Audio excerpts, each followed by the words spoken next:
The lights inside the United Nations Hall in New York City were warm, but the mood was tense. Flags from over 100 countries lined the walls, yet eyes were fixed on one stage. The 2025 Global Peace Sovereignty Forum had promised unity, transparency, and a new dawn for Africa. But deep inside, many African delegates arrived guarded, unsure if this would be yet another display of empty promises. That morning, Robert F. Kennedy, Jr., now a fierce independent candidate with global influence, stood behind the golden podium. His speech was smooth. He spoke about restoring democracy, transparency in vaccine distribution, and a fresh start with Africa. People clapped, cameras flashed. But in one corner, a tall, silent figure barely moved. President Ibrahim Traoré of Burkina Faso. His face was unreadable, his hands clasped. He had spoken little since arriving in New York. Some mistook it for shyness, others, wisdom. When the QA segment started, the moderator looked around the room. Then she said, "We'll take one question from President Traoré." He slowly rose. The room leaned forward. Phones tilted. Some hearts raced. He took the mic, paused, then asked one question. If Africa stopped giving you its resources, would your democracy still survive? And then, silence. The clock on the screen behind RFK Jr. ticked, a slow, cruel countdown that made everyone uncomfortable. 1 second. He blinked, but said nothing. 5 seconds. A journalist coughed to break the silence. No one moved. The delegates from Ghana and Nigeria stared ahead. The ambassador from France lowered her gaze. 10 seconds. A woman in the audience whispered, "Is this happening?" 13 seconds. Traoré hadn't blinked once. His eyes stayed locked on RFK Jr. He wasn't angry. He wasn't aggressive. He was just waiting. 17 seconds. RFK Jr. finally exhaled, leaned toward the mic, and whispered, "That's a powerful question." But it was too late. The silence had already spoken louder than any answer. It screamed through TikTok. It broke into YouTube Shorts. It flooded African Twitter. That single moment, that 17-second pause, was named by journalists as the most uncomfortable silence in modern diplomacy. Kids recreated it on school stages. TikTokers set a timer and stared at the camera. Can you last as long as RFK Jr.? But something deeper had been triggered, especially in Africa. This wasn't just a viral moment, it was a mirror. And what people saw inside made them cry. Thousands of miles away, in a small room with a broken fan and cracked concrete walls, an old woman in Ouagadougou, the capital of Burkina Faso, sat with tears on her cheeks. Her name was Mariam Ouedraogo, and she was a retired nurse.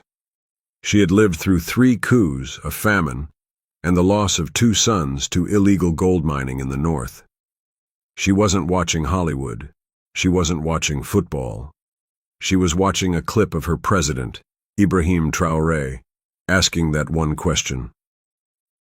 When the silence hit, she felt her bones tighten. When the camera showed RFK Jr.'s eyes darting, searching, lost for words, she whispered, "You see us now, don't you?" All around Burkina Faso and across Africa, in Kenya, in Congo, in Sudan, similar moments played out. Fathers stopped fixing radios. Teachers paused mid-lesson. Students huddled around phones in tears. It wasn't just about minerals. It was about dignity. It was about a continent asking to be seen, not pitied, not studied, not saved, just seen. And in that 17 seconds of silence, many felt like the world had finally heard. But what would the world do with that silence? That answer hadn't come yet, but something had started. Something that couldn't be stopped. In the dry heat of Kaya, a small town north of Burkina Faso, 11-year-old Isaka stood barefoot near a copper mine. His tiny feet were coated in red dust. His eyes squinted at the horizon. He had never seen President Ibrahim Traoré in person. But he had heard about him, heard that he was different, heard he once fought alongside soldiers when terrorists attacked a village, heard that he refused a salary and lived simply, like the people. That morning, a young aid worker showed Isaka a video on her phone, the now viral moment from New York. When Traoré asked the question, Isaka frowned. He didn't fully understand the politics, but he understood pain. He had seen his uncle die in a collapsed pit. He knew boys who disappeared after men with guns came. After watching the silence, Isaka looked up at the sky and whispered, "Maybe now, they'll stop stealing." He didn't mean just gold or cobalt or lithium. He meant dreams. He meant brothers. He meant Africa's breath. The 17-second silence wasn't just echoing in embassies and conference halls. It was echoing through villages like Kaya, places the world had long ignored. Back in Paris inside the foreign ministry, a French official slammed his palm on a table. "Why did no one prepare him?" he shouted, referring to RFK Jr. The silence had made France uncomfortable, more than they'd admit. Because the question cut deep. It wasn't just about the U.S. It was about every Western power that had benefited from Africa's pain. One diplomat spoke up quietly. Maybe there's no right answer to that question. Social media didn't wait. Traoré challenge, RFK 17 seconds. African gold no more. They exploded across platforms. The most viral remix had Traoré's question looped with images of African children working in mines, European stock traders clapping, and skyscrapers rising in cities built with Africa's resources. A French newspaper ran the headline, "Traoré's silence is louder than our aid." And yet, the man at the center of it all said nothing more. President Traoré had returned to his hotel that night in New York without fanfare. He asked his security detail to let the street kids near the hotel receive the leftover dinner from the staff kitchen. Then, alone in his room, he looked out the window at the glowing city and whispered, 17 seconds. And now they see. The next day, journalists gathered around the hotel lobby in Midtown Manhattan, waiting to catch a glimpse of Traoré. But when he stepped out, something caught them off guard. He didn't smile. He wasn't angry either. He was simply calm, as if carrying the weight of every buried truth, every broken treaty, every African boy turned into a ghost in a diamond field. One reporter asked, "Mr. President, what do you think of the online reaction?" He paused. His voice, soft but heavy, replied, "This is not a trend. This is our trauma." He entered the black car without another word. But across New York, and soon across the world, something had changed. Students in Harlem started researching African history that night. Churches held prayer sessions. In Ghana, a radio station dedicated an hour of silence to match Traoré's pause. In Brazil, a mural of his face appeared with the words, "He asked what no one dared." And the Global Forum? They issued a statement calling for a new ethics committee on African resource partnerships. But it was just a statement. And statements don't stop children from dying in dust. 3 days after the forum, a handwritten letter arrived at the Burkinabe embassy in Washington. It had no return address, no stamps, just a single page folded inside a worn envelope. The handwriting was shaky, the ink smudged. It read, "President Traoré, I am 16. I live in Malawi. My brother died last year. He worked in a lithium mine, owned by people we never saw. He was paid nothing. When I saw you ask that question, I felt someone finally said what we scream in our sleep. I cried. My mother cried too. Thank you." A boy who still believes in Africa. President Traoré read it in silence. Then he folded the letter neatly and placed it in his chest pocket, right over his heart. He said nothing to the media that day. Not a single tweet. Not a single speech. But at a closed-door roundtable that evening with other African leaders, he removed the letter, placed it on the center of the table, and said, "They are watching. the world, the children. Let's not betray their tears. The room fell silent, because they knew. This wasn't about RFK Jr. This was about history asking for justice, and time was running out. The silence had reached the White House. President Joe Biden, shaken by the viral moment and rising questions from African-American communities, requested a private video call with Traoré. No press, no noise, just two presidents on a split screen. Biden started carefully. Ibrahim, that moment, it's everywhere. Traoré nodded slowly. Yes. Biden sighed. You've awakened something, a hard truth. There was a pause. Then Traoré leaned forward, eyes steady, voice gentle but firm. The world must choose, Mr. President, trade or take, partner or plunder, but Africa will no longer bleed quietly. Biden rubbed his forehead. We want to rebuild trust, Traoré replied. Trust is not built in hotel ballrooms. It's built where your boots never land, in the villages, in the clinics, in the mines. Biden nodded. Let me send a team. Let's begin again. It sounded good, but words are easy. What followed next would test the soul of diplomacy, because Africa was no longer begging. Africa was watching, and it had finally stood up straight. The footage wasn't on the news, but it flooded WhatsApp groups across Africa. A young boy, just 13, lay in a simple wooden coffin in eastern Congo. He had died in a tunnel collapse while digging for coltan, the rare mineral used in nearly every smartphone. His name was Josue. His mother had no shoes.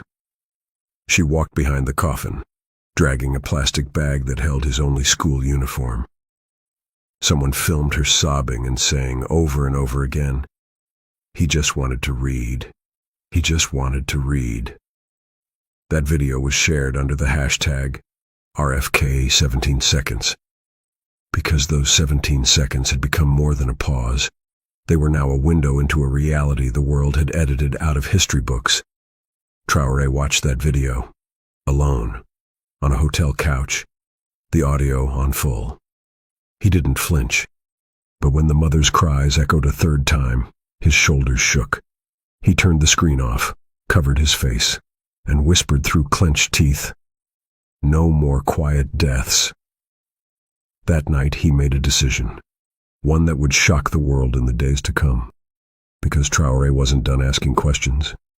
He was about to demand answers. The final day of the 2025 Global Peace Sovereignty Forum was meant to be ceremonial. Just a photo session. A few rehearsed remarks, smiles, claps, exit.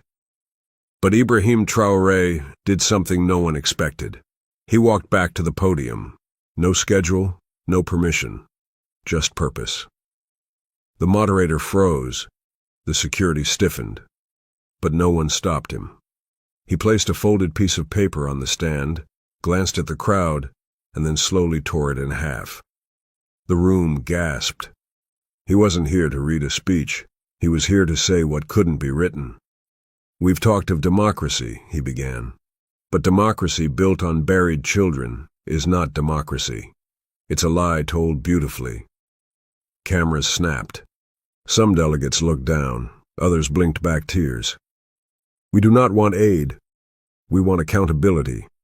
We want to know where our gold goes, who owns the land, who signs the contracts, who sends guns to warlords so the mines stay open. Africa has been patient, but now Africa is awake." He stepped back. No applause. Just silence, again. And that silence was heavier than thunder, because truth had just entered the room. 2 nights later, a top-secret memo leaked to the press. It was a confidential assessment from a Western intelligence agency titled Ibrahim Traoré, Rising Threat or Voice of a New Order. The document admitted, in plain language, that Traoré's influence was spreading fast across young African populations. That the US, France, and even China were concerned about his ability to reframe the global narrative. That if left unmanaged, He could ignite a resource rebellion that would damage major Western economies. The memo ended with one haunting line: "Africa is not listening to us anymore. It is listening to him." The leak went viral within hours. African students in London printed the memo and marched through Hyde Park with it on banners. In Johannesburg, young activists shouted in the streets, "We are not threats, we are survivors." But Traoré? He gave no public reaction, only a tweet. Simple, chilling. "If you fear my truth more than our suffering, then maybe I was never the problem." That tweet was shared 8 million times in 2 days. Even RFK Jr. liked it. In a rural village in Burkina Faso, 9-year-old Amadou sat under a mango tree, watching the forum clips on a neighbor's broken tablet. The screen had a crack. The sound cut in and out. But he didn't care.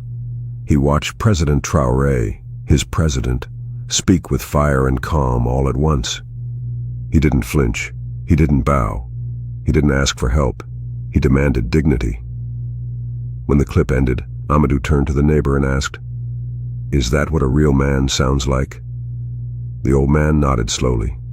"Yes, that's what a father sounds like." Amadou smiled. And for the first time in years, he didn't want to be a football star. He didn't want to be rich. He wanted to be like Traoré. That night, under the stars, he took a stick and began writing in the dirt. "If Africa stops giving its resources, will your democracy survive?" He wrote it over and over again, because he didn't just want to remember the question. He wanted the whole world to. The day after Traoré's unscheduled speech, international media scrambled to control the narrative. Headlines popped up like panic buttons. "Populist or patriot? Traoré's dangerous rhetoric at the forum." The Wall Street Mirror. "Is Traoré dividing the global South?" The European Herald. "West must reclaim Africa's trust, not its trauma." Global Affairs. Weekly. But their efforts backfired. People weren't buying it, especially not Africans in the diaspora. In Paris, thousands of African immigrants protested outside a TV station, demanding airtime to tell their truth. In Atlanta, Black church leaders quoted Traoré's question from the pulpit: "If Africa stopped giving you its resources, would your democracy still survive?" Even some Western journalists started to turn. One CNN anchor looked into the camera and said, 17 seconds told a story we ignored for centuries. Maybe it's time we listened instead of labeled." The clip of her statement went viral. And in response, President Traoré posted a photo of a child drawing Africa with chalk on a dirt floor. Captioned simply, "Don't be afraid of our voice. Be afraid of your silence." The comment section was flooded with only 2 words: "Thank you." That same week, during a quiet walk through the hotel corridor in New York, President Traoré was approached by a woman in her 40s with tired eyes and trembling hands. She wore no makeup, no badge, just sorrow. Her name was Solange Mbuyi, a Congolese woman who had flown in alone. She had no official position, just a name tag that read, "Observer, NGO." "Mr. President," she whispered, her voice breaking, "I buried my son 2 months ago. He worked for a foreign contractor, mining cobalt, no helmet, no warning, just gone." She pulled out a photo. A boy no older than 12, grinning in a school uniform with a torn collar. "I watched your speech," she said, her voice trembling. "And for once I didn't feel crazy. I didn't feel invisible." Traoré didn't say a word. He opened his arms and held her. She sobbed into his chest like a child. For a full minute she cried so loudly that hotel staff and nearby guests paused. But he never let go. When she finally pulled away, he looked into her eyes and said, "I will carry his name into every room they try to lock me out of." And he meant it. At a specially convened emergency UN panel, Traoré was once again present, seated quietly among delegates. This time the agenda was the ethics of post-colonial economic policy. It was meant to be dull, boring, but it didn't stay that way. Midway through the session, a Caribbean ambassador, a tall woman in her 60s, asked for the floor. She began formally, then stopped. Her voice cracked. She looked directly at the African bloc and said, "I'm sorry. I represented systems I didn't question. I signed deals I didn't understand. I thought silence was diplomacy. But silence is complicity." She looked at Traoré, eyes wet with guilt. "Your 17 seconds woke up something in me that I buried in the name of cooperation." And then, on live global television, she broke down crying. The chairwoman tried to pause the meeting, but Traoré stood and said calmly, "Let her cry. Let the room feel what we felt for 400 years." Not a single word was spoken for 2 full minutes. The whole world watched, and for once the pain was not just felt in Africa, it was shared. By the 6th day after Traoré's speech, something unstoppable had begun. Not in press rooms, not in politics, but in people. Across Lagos, Dakar, Kigali, Kinshasa, Harare, and beyond, people marched, peacefully, silently. Some held up placards with only a stopwatch drawn on them, 17 seconds. Others carried signs that read, "We are the question." No resources, no respect. Traoré spoke, and we listened. Even school children joined. In Uganda, a teacher led her class to hold a moment of silence. When asked why, a boy said, "Because grown-ups finally told the truth." It wasn't chaos. It wasn't hate. It was dignity walking through the streets. And as the movement swelled, President Traoré made one more unannounced appearance. He visited a school in Harlem. No camera crews, no speeches. He walked into a classroom of Black American students, pointed to a map of Africa, and asked softly, "Do you know where your story began?" A girl raised her hand and whispered, "Yes, now I do." He smiled. It was the only time he smiled during the entire forum, and the room filled with tears. The UN General Assembly chamber was packed. Everyone expected a closing speech. Traoré walked in wearing a simple cotton tunic. No gold, no medals, just truth. He was offered the podium one last time. He refused it. Instead, he walked to the center of the chamber floor, held up the photo of Josue, the boy from Congo, and said, "He never got to speak here, but today his silence speaks louder than all of you." And then, he laid the photo face up on the floor. He looked at every delegate in the eyes and said, "This is not about politics. This is not about aid. This is about whether children like Josue are worth more than what's in their soil." The room fell into a deep silence, not awkward, not defensive, a silence of reckoning. Then he turned around and walked out. No applause, no handshakes. But outside, thousands of people were waiting. Not diplomats, not presidents, people. And when he stepped into view, they clapped, not for a speech, but for the truth he carried in his silence. Back in Burkina Faso, Traoré returned to his humble presidential residence. He took the boy's letter from Malawi, the photo of Josue, and the drawing Amadou made under the mango tree, and placed them inside a small wooden box. He locked it, then called his aide. "Plant this box beneath the tree in the national square. We'll call it the Tree of 17 Seconds." The next morning, school children gathered as a young girl read the words carved into the wood. 17 seconds of silence change the world. Let your voice never be silent again. Tears flowed. The wind carried their whispers. A continent stood taller than ever before. And across the ocean, those who once ruled finally listened, because they had no choice. Africa had spoken, not with weapons, but with words, wounds, and wisdom. And President Ibrahim Traoré, he never asked for fame, but he gave the world something it could never unhear.